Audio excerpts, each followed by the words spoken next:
Assalamualaikum warahmatullahi wabarakatuh. Perkenalkan, nama saya Mukmainah Darwis dengan NIM 2105015011072 dari kelas E Program Studi Pendidikan Bahasa dan Sastra Indonesia, Fakultas Bahasa dan Sastra, Universitas Negeri Makassar. Nah, pada kesempatan kali ini saya akan membawakan materi yang berjudul Pengertian dan Unsur-unsur Pendidikan. Nah, video ini bertujuan untuk menyelesaikan salah satu tugas pengantar pendidikan yang diberikan oleh dosen saya dan juga untuk memberikan informasi kepada teman-teman sekalian tentang apa definisi dan unsur-unsur dari pendidikan. Pendidikan merupakan usaha secara sadar untuk mewujudkan sesuatu pewarisan budaya dari satu generasi ke generasi yang lain. Nah, pendidikan menjadikan generasi ini sebagai sosok panutan dari pengajaran generasi yang terdahulu. Hal ini yang menjadikan pendidikan sangat penting dalam kehidupan manusia. Lalu, seperti apa definisi dari pendidikan? Nah, pengertian pendidikan yaitu bahwasanya pendidikan sebagai suatu konsep yang diartikan dan dipandang masyarakat dalam pengertian yang kurang tepat, bahkan dapat dikatakan salah, sehingga pengertian pendidikan maknanya sering dikaitkan hanya sebatas pengertian pengajaran atau masyarakat sering membuat pengertian pendidikan sama dengan pengajaran. Nah, pengajaran sebagai arti kata instruction mempunyai makna yang lebih sempit dibandingkan dengan pengertian pendidikan. Akibat penciutan makna pendidikan menjadikan pengajaran tersebut menjadi hakikat apa dan bagaimana proses pendidikan juga diartikan sama dengan apa dan bagaimana proses pengajaran. Nah, selanjutnya itu pengertian pendidikan menurut para ahli. Nah, yang pertama yaitu menurut Langeveld. Nah, Langeveld memberikan pengertian bahwa pendidikan adalah usaha mempengaruhi, melindungi, serta memberikan bantuan yang tertuju kepada kedewasaan anak didiknya, atau dengan kata lain membantu anak didik agar cukup mampu dalam melaksanakan tugas hidupnya sendiri tanpa bantuan orang lain. Yang kedua yaitu menurut Dewey. Nah, menurut ahli pendidikan ini, konsep pendidikan mengandung pengertian sebagai suatu proses penalaran karena kehidupan adalah pertumbuhan. Nah, pendidikan berarti membantu pertumbuhan batin tanpa dibatasi usia. Nah, proses pertumbuhan ialah proses penyesuaian pada tiap-tiap fase serta menambahkan kecakapan di dalam perkembangan seseorang. Nah, pengertian pendidikan yang ketiga yaitu menurut Crow. Nah, Crow mengemukakan bahwa pendidikan adalah pengalaman yang memberikan pengertian, insight, dan penyesuaian bagi peserta didik sehingga dia dapat berkembang dan bertumbuh.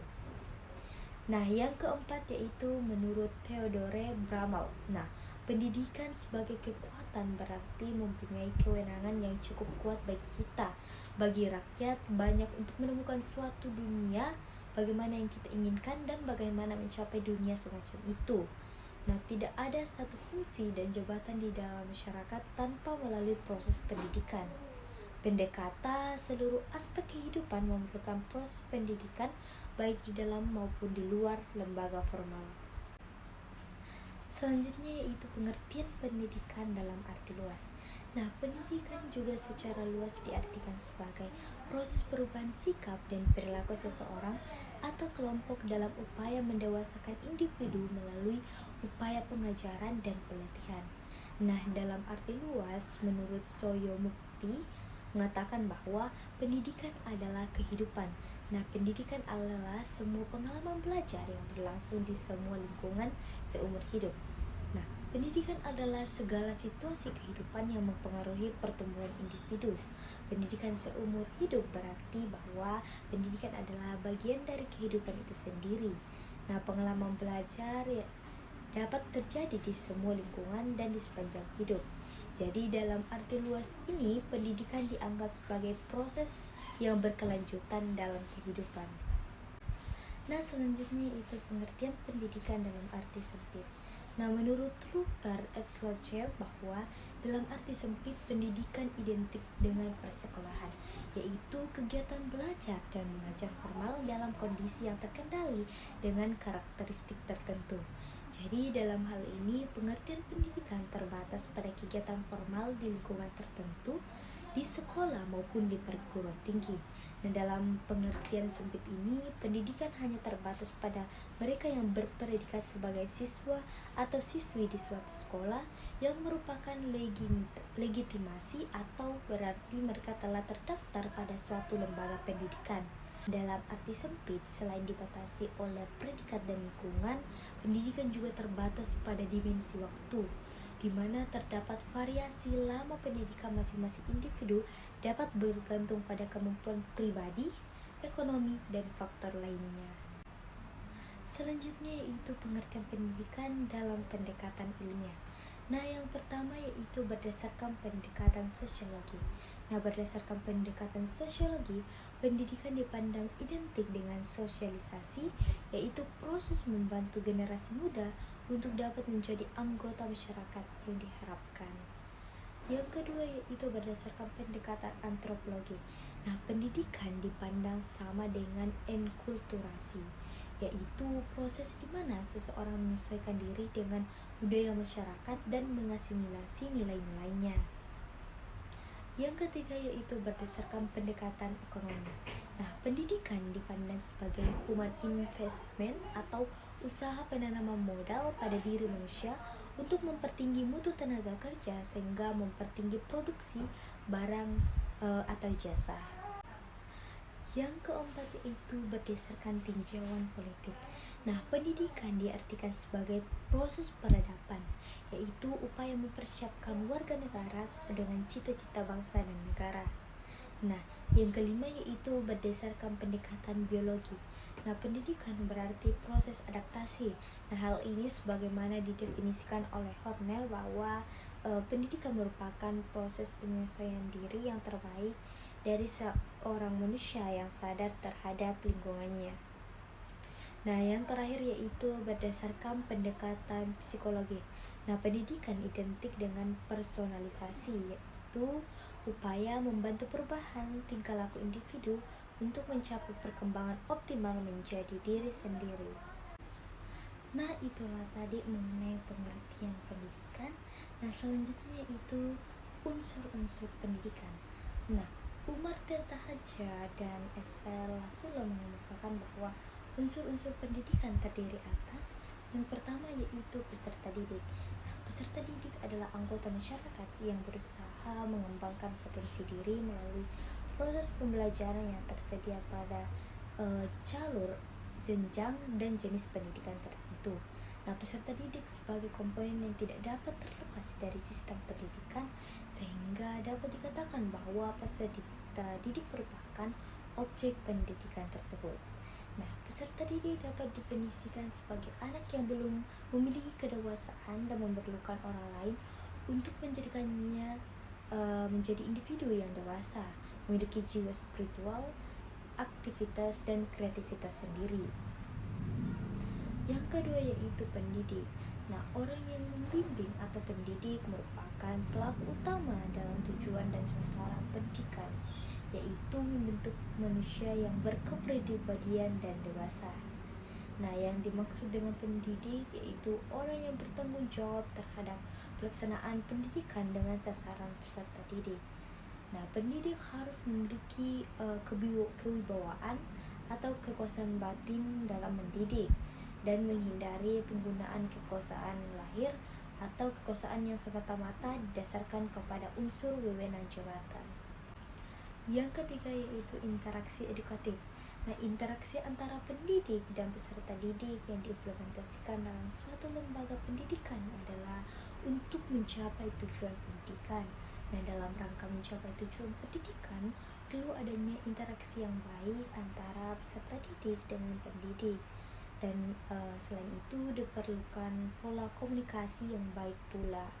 Nah, komunikasi memiliki peran efektif karena menjadi penentu bagi peserta didik mampu atau tidaknya menerima dan mengolah informasi yang diperoleh. Nah, dengan demikian seorang pendidik harus memiliki kemampuan komunikasi yang baik agar tersampaikan informasi kepada peserta didik. Yang keempat yaitu tujuan pendidikan. Nah, tujuan pendidikan memuat gambaran tentang nilai-nilai yang baik, luhur, pantas, benar, dan indah untuk kehidupan. Nah, pendidikan memiliki dua fungsi, yaitu yang pertama memberikan arah kepada segenap kegiatan pendidikan dan merupakan sesuatu yang ingin dicapai oleh segenap kegiatan pendidikan. Yang kelima yaitu materi pendidikan. Nah, dalam sistem pendidikan persekolahan, materi telah diramu dalam kurikulum yang akan disajikan sebagai sarana pencapaian tujuan. Nah, materi ini meliputi materi inti maupun muatan lokal. Nah, materi inti bersifat naskah yang mengandung misi pengendalian dan persatuan bangsa, sedangkan muatan lokal misinya mengembangkan kebinekaan kekayaan budaya sesuai dengan kondisi lingkungan. Yang keenam yaitu alat dan metode. Nah, alat dan metode diartikan sebagai segala sesuatu yang dilakukan ataupun diadakan dengan sengaja untuk mencapai tujuan pendidikan secara khusus melihat jenisnya, sedangkan metode melihat efisiensi dan efektivitasnya. Alat dan metode pendidikan merupakan dua sisi dari satu mata uang. Nah, alat melihat jenisnya, sedangkan metode melihat efisiensi dan efektivitasnya. Nah, alat dan metode diartikan sebagai segala sesuatu yang dilakukan ataupun diadakan dengan sengaja untuk mencapai tujuan pendidikan. Nah, yang ketujuh yaitu lingkungan pendidikan. Nah, lingkungan pendidikan biasanya disebut pusat pendidikan, yaitu keluarga, sekolah, dan masyarakat. Nah, dalam Undang-Undang Republik Indonesia Nomor 2 Tahun 1989 tentang Sisdiknas yang menegaskan fungsi dan peranan keluarga dalam pencapaian tujuan pendidikan, yakni membangun Indonesia seutuhnya.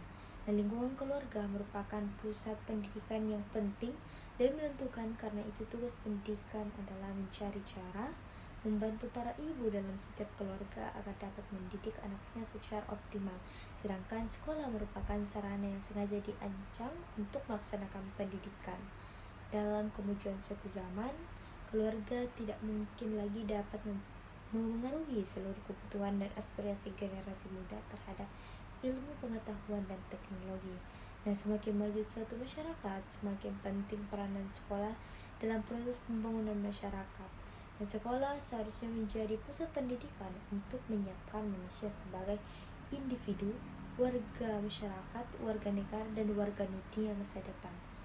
Nah, masyarakat sebagai penyelenggara pendidikan, baik yang dilembagakan maupun yang tidak dilembagakan. Nah, lembaga-lembaga kemasyarakatan atau kelompok sosial di masyarakat, baik langsung maupun tidak langsung, ikut mempunyai peran dan fungsi edukatif. Nah, fungsi masyarakat sebagai pusat pendidikan sangat tergantung pada taraf perkembangan dari masyarakat itu beserta sumber-sumber belajar yang tersedia di dalamnya. Nah, itulah tadi pemaparan materi dari saya dan kesimpulan yang bisa kita ambil dari pengertian pendidikan dan unsur-unsur pendidikan, yaitu bahwa pendidikan sebagai suatu konsep yang diartikan dan dipandang masyarakat dalam pengertian yang kurang tepat, bahkan dapat dikatakan salah, sehingga pengertian pendidikan maknanya sering dikadilkan hanya sebatas pengertian pengajaran atau masyarakat sering membuat pengertian pendidikan sama dengan pengajaran. Nah, pengajaran sebagai arti kata instruction mempunyai makna yang lebih sempit dibandingkan dengan pengertian pendidikan. Nah, untuk menambah pengetahuan sekaligus memperjelas apa makna pendidikan dan makna pengajaran, teman-teman harus memahami pengertian pendidikan menurut para ahli, pendidikan dalam arti sempit, pendidikan dalam arti meluas, dan pendidikan dalam pendekatan ilmiah. Nah, adapun unsur-unsur pendidikan menurut Umar Tirta Haja dan S.L. Lasulo yang terdiri atas yang pertama peserta didik, yang kedua pendidik, yang ketiga interaksi, yang keempat edukatif, yang kelima tujuan pendidikan, yang keenam yaitu materi pendidikan, yang ketujuh yaitu alat dan metode, dan yang terakhir yaitu lingkungan pendidikan. Nah, mungkin sekian yang bisa saya sampaikan mengenai pengertian dan unsur-unsur pendidikan. Saya Mutmainnah Darwis berterima kasih dan undur diri. Terima kasih. Wassalamualaikum warahmatullahi wabarakatuh.